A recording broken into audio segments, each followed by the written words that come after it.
This is going to be another video alert. That's a warning, okay, for any of you who have these cars with these type of engines. From time to time I see things that I need to report about because they could cause problems. They may just be little issues, but over the long term it could cause a big problem with either your engine or your car or your suspension or whatever. And so is the case today when I saw this. Now this is about the third time I've seen this problem. So if I've seen it 3 times, then I think how many times has this happened over the thousands of Mercedes who have these type of engines? Now we're talking about the V6 and the V8. This is the M112 and M113 engines that were produced from about 1998 up to about 2006. That's a lot of engines. But they all have this cover or one similar to it. And this is the problem I see when these covers aren't installed properly. You're looking at a V6 engine cover on the M112 engine, and the V8 engine cover is just a little bit longer, but the way it attaches, its function, how you install it is the same. Now I see a lot of problems with broken clips on this front section.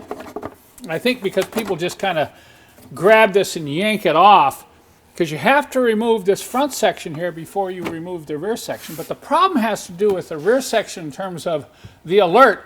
You know, if you break off your clips, that's your problem. Or if some other mechanic does it, you better tell them to get you a new cover. But this is not critical. It's going to cause some rattles and it might be a cosmetic issue. But this back here is an engine performance issue, all right?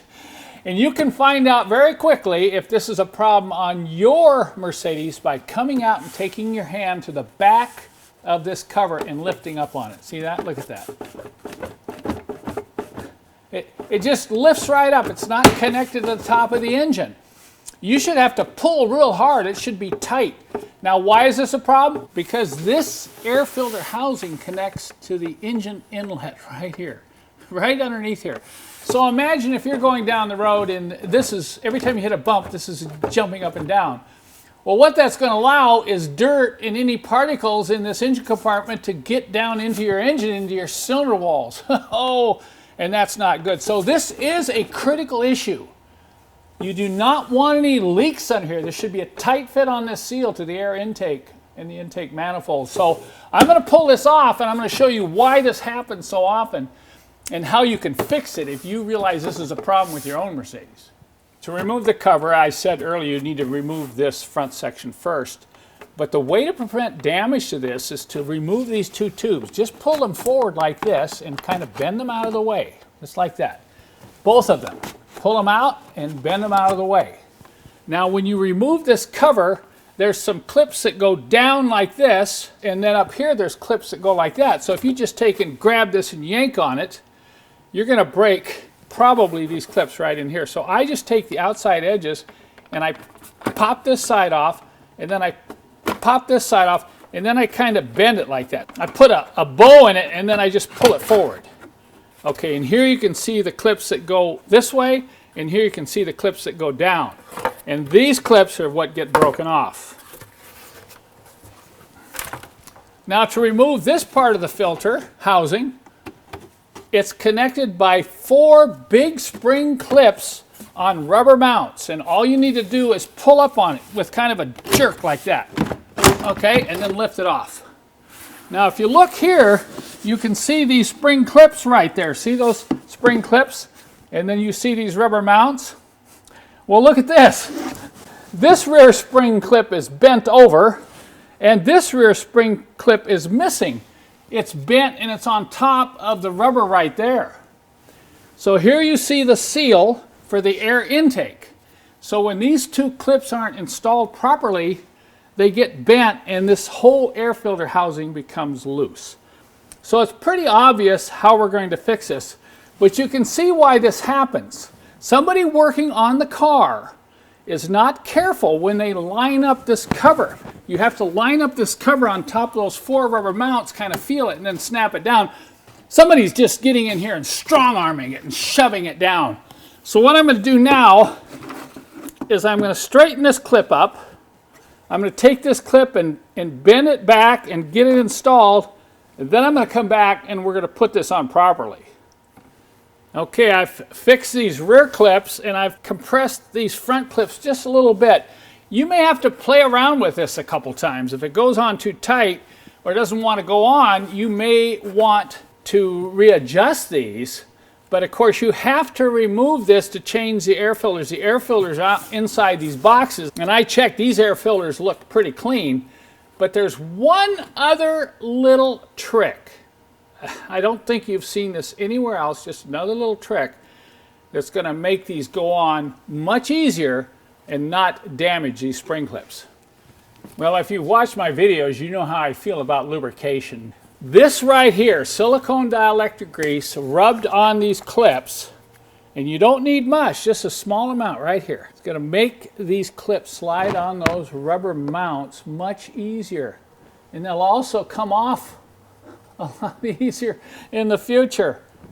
Once again, you don't need very much. You don't want this to collect a lot of dirt, so you're just putting a fine film. Silicone dielectric grease is one of my favorite lubes when installing tight-fitting rubber parts. All right. You know, if you've used this silicone grease before, you know it just gets all over everywhere. Now my gloves are real smooth and slippery. But I'm going to wipe that down. Now we can install this housing. So you're going to start at the back, and you're going to make sure it drops in to the air inlet. Get the hoses out of the way.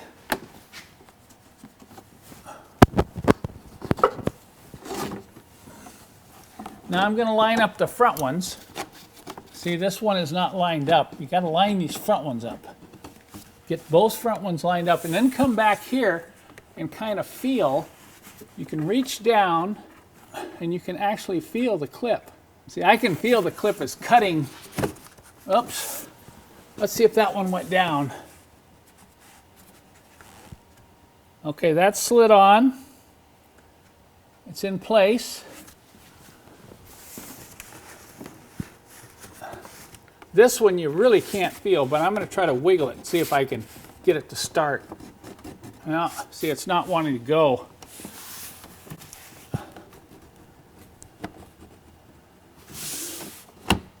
Okay, we got the front ones down. They're lined up. See that? I'm pushing on it. It should just snap in. See, this one's on because I can't lift it up. But this one over here, watch here in the front. See, they just pop down. That's the way they should pop down. Now let's see if the back one goes. If I wiggle it, okay, there it goes. I just needed to get this front one down on there to get that back one in. Now watch as I reach back here and try to lift up the air cleaner housing. It's not coming up at all, and it's fitting very tight on the seal on that air intake. So this is a critical issue. You can imagine it doesn't take much dirt getting into the intake manifold and down into the cylinders to score your piston rings, and you'll suddenly have an engine that's burning oil. So this is an alert you need to pay attention to if you have an M112 or M113 engine. And when you put this front cover back on, once again, pull these hoses out of the way. We're going to take the cover and we're going to put a bow in it. So we start these two clips right here first. So I'm going to put a bow in it. I'm going to slide that into position. Okay, that's in. See that? Now I'll roll it forward, and then I'll push those two down. Okay, all four clips are attached. Now I'll pull forward on the tubing, line it up, and then I can pull it back because it's got this accordion section in it. Same thing over here. Pull forward on it, make sure it lines up, and then slide it on. And also we can spread it out with the accordion. So there you go. Look at that. Front cover's tight. The whole box assembly is now tight, and another problem has been solved.